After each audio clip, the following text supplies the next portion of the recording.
Utah Senator Mike Lee joins me now. So you have an idea we're hearing. What is it? I've got an idea. Look, Jesse, it wasn't Congress that did this. It was four people, four guys. I call it the law firm of Schumer, McConnell, Johnson, and Jeffries. This whole debacle was avoidable. It was preventable, foreseeable. In fact, it was foreseen and warned of. But these guys are falling into the same rut that they've been in for a long time, which is the firm, as I call it, negotiates a spending bill in secret, releases it just hours or days before we're supposed to leave for the Christmas holidays, and inevitably it's full of garbage. And that's what happened. Wait, so you're saying, hold on, just back up. So you're saying these four people, you're saying Jeffries, Johnson, Schumer, McConnell, Johnson, and Jeffries, the firm. Okay, they did this. Okay, McConnell and Schumer, they cooked this up for the last 85 days in secret, dropped it on everybody Wednesday, and this is where we are. Yes, and it has failed. It's failed miserably because the American people are awake. They have access to X, they have access to Watters World, they have access to information and to apps that will help them quickly digest this information. This does not work. It's an historic moment. It's fallen apart. And as a result, somebody's going to have to lose their job over this. I don't think the Speaker is going to remain in power. That's my prediction. I'm not in the House. If I'm correct in that, and I think I am, we need bold new leadership, outside leadership, and I think it needs to be a Doge Speaker. It needs to be either Vivek Ramaswamy or it needs to be Elon Musk. Look, I was over here a couple weeks ago, House and Senate Republicans for a Doge caucus meeting. I've never seen, we're like, herding cats, Republicans on Capitol Hill. Never seen so much attention, so much respect for two people in our entire caucus, in the Senate and in the House. So you're officially nominating right here on Jesse Watters Primetime either Vivek or Elon to be House Speaker. Doesn't have to be a politician, could be anyone, can be Speaker. Do they want that job? I don't know. Look, I'm a little bit skeptical. Elon is kind of busy. He's got like 54 companies that he's running and trying to get to the moon. I suspect Vivek is a little bit more open to it than Elon. I'll take either one of them. Vivek, Elon, if you're watching, please sign up. America needs you. All right. Well, I don't think Johnson likes you now. Next time you guys see each other walking through the halls of Congress, he's going to probably kick you in the leg. He is a good man. He's a friend. He's been a friend for a long time. Great person. He's lost control of this process. And I don't know how he can remain in power.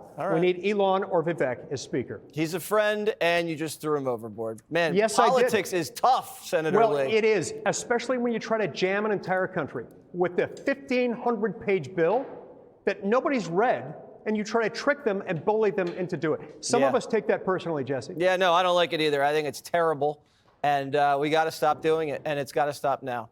All right, Senator Mike Lee, we'll see how it shakes out. We'll let you know what Vivek or Elon say. Thank you.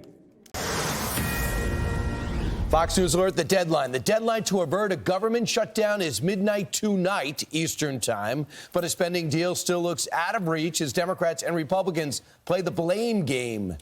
Aishah Hasnie is live on Capitol Hill. Hey, Aishah.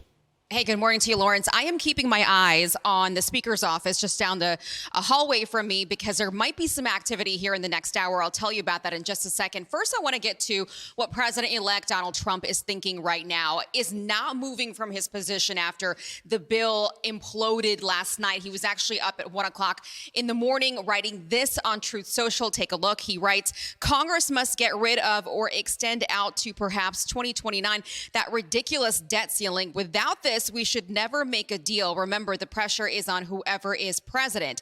Now, despite Trump and Elon Musk endorsing this 100-page skinny CR, 38 House Republicans still voted against it. They said they did not offset raising the debt ceiling. They weren't happy with that. Johnson needed Democratic votes, but leader Hakeem Jeffries came out last night, and he said he wasn't going to play ball. The Musk-Johnson proposal is not serious. It's laughable. Extreme MAGA Republicans are driving us to a government shutdown. So now President-elect Trump, J.D. Vance, Speaker Johnson, pretty much every Republican is trashing the Democrats. The Democrats just voted to shut down the government, even though we had a clean CR, because they didn't want to give the president negotiating leverage during his first term, or during the first year of his new term. And number two, because they would rather shut down the government and fight for global censorship. They've asked for a shutdown, and I think that's exactly what they're going to get. Okay, so the question is, what is next? Apparently, it is back to the drawing board for Speaker Johnson. What's the play tomorrow? What's the plan? Stay tuned. Well, we keep hearing that. You gonna run another bill tomorrow, though? We'll see.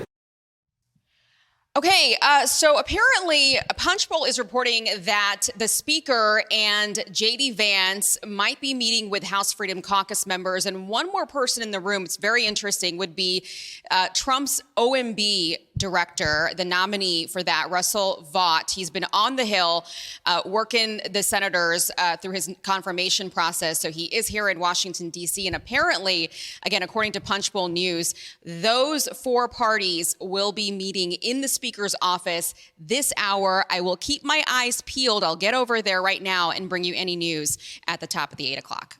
Right. Thank you, Aishah. I was reading in Punchbowl as well. Back to Aishah for just a moment regarding the incoming OMB guy.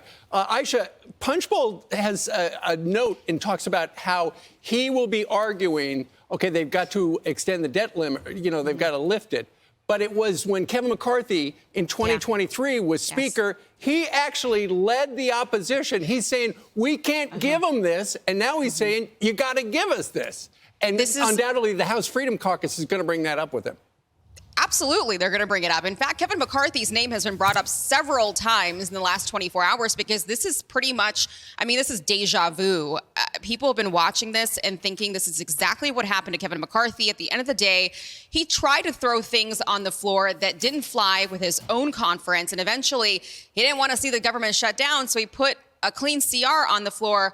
It passed with Democratic votes, which is exactly what Speaker Johnson needs right now to avert a government shutdown. So that's the crisis that Speaker Johnson finds himself in. And he doesn't want to lose his speakership. Remember, that's the next thing that's coming up in just less than a month. He has to run for speaker again. And he doesn't want to go through what Kevin McCarthy went through. Aishah, what are the chances that the government will shut down? Because I know there are a lot of conservatives that are now demanding 3 days. Once they get the new bill, they want 3 days to read it. That's not going to happen, Ainsley. I think the 72-hour rule is out the window at this point, and people are probably okay with that. Regular order is just out the window. I think the longer we wait, the longer this goes, and it's looking to be probably a mini shutdown. They can still get this done sometime this afternoon. We don't have a floor schedule yet. We don't know when the first votes are going to be. So if they can crank something out in the Speaker's office this morning and get something on the floor this afternoon, then it's really up to the Senate to whiz this through as quickly as possible tonight. They'll stay as long as it takes. Normally you get a sense of who thinks they benefit from a shutdown and who's going to get the blame. I get the sense that both sides are just unmoored by this whole thing. There's no appetite for a shutdown. Yeah. This is not good for any party. Because the opposing party will blame you for it, and that's exactly what's happening right now. The only person that might be okay with the government shutdown might be Elon Musk, because this actually speaks to why if you have part of the government shutdown, then it speaks to why you can get rid of parts of the government that aren't very important. So, with his work in Doge, his and Vivek Ramaswamy's. But no, it's not good, politically speaking, for either party to see a government shutdown, even for a few days. Although you do enjoy getting up and doing this breaking news with us in the morning. So I love you guys. We benefit. Yeah. We appreciate it, Aishah. Thank you. I found myself conflicted with this debate. I have been one that has advocated for regular order. I feel like we should have the 12 appropriation bills, but you're negotiating with half of the government. You only have the House. Right. And so it gets to the point, you have no leverage. You don't have that much leverage to say that you want regular order when you don't have full control. I think it's much different when you have the presidents and you have the Senate and you promise that to the voters. So, you got to eventually say yes to something. I'm going to give you a sports analogy that I think is going to benefit the country. Okay, let's hear it. You might know football, but you're not in the huddle. Elon Musk is not in the huddle. Vivek Ramaswamy is not in the huddle. So as they're calling the play and they're dealing with all different kinds and in opposition, it might be easy to sit on the outside and go, this is so clear what play to call.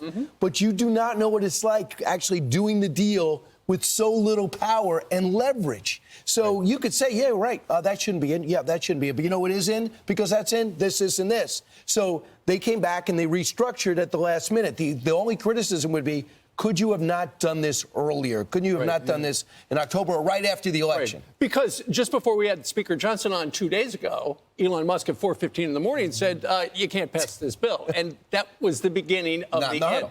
Right, he was not in the huddle. The question is, who was he huddling with? According to the Speaker, he was huddling with him. Obviously, Elon Musk and Donald Trump can kill a bill.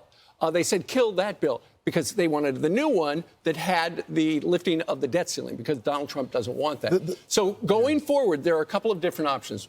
They say today, the plan B from yesterday, they could actually vote on that again today. It probably would fail again. Also, Speaker Johnson could meet with Jeffries. Okay, what's it going to take to get some buy-in from the Democrats on this?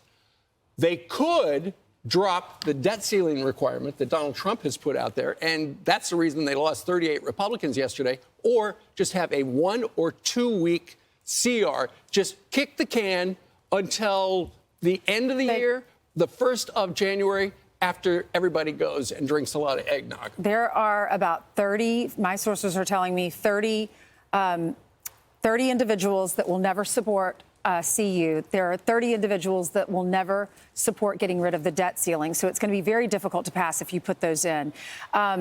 The original, I love that picture that Elon posted where you've got the big stack. It was 1,500 pages. Now it's 116 pages. But Ralph Norman was on Fox and Friends First earlier, and he said not enough time to read it, and then threw in the debt limit at the last minute. He had a problem with that. He said we can have a limited, there's the picture. That's the first bill, and then now that's the revised one on the right. He said we can't have a limited shutdown, which means it wouldn't affect our military. It wouldn't affect TSA workers, because a lot of people are traveling today and into next week. They just don't get paid. And Chip Roy said it still spends too much money. He said it's $110 billion unpaid for, and he has a problem with that. Too much pork. Well, let's shut it down then. But I just hope that when they do have full power, that there's some sort of plan. I'm all for a fight. I'm all for giving the voters what you promised them. But if they have full control and we're still at this same point, we were talking about the Elon Musk thing, but there were the moderates and the conservatives that were opposed to that bill that was originally the first CR. So after Elon got involved, there were more people that came to the table. Now we have just the conservative wing of the party that is upset about the spending, while Democrats are in control of half of the government. So the last thing Elon Musk put out is this. First of all, I'm not the author of this proposal. Credit Trump, Vance, and Speaker Johnson. That was before it went down. And I would say this. Don't think that Donald Trump and Elon Musk are not on the same page. They're on the same page. So they're not working against each other. Right. That's what Elizabeth They're wanted. in the huddle, Brian. Brian. To do it. Thank you. So you were accepted. Wait, Ainsley, will you accept my sports analogy? I got that one. I understand what that one means. You kept it simple for me. You didn't go into too much detail. Thank you. You're welcome. Thank you. So thank you for speaking to everybody out there. I'm Steve Ducey. I'm Brian Kilmeade. And I'm Ainsley Earhart. And click here to subscribe to the Fox News YouTube page to catch our hottest interviews and most compelling analysis.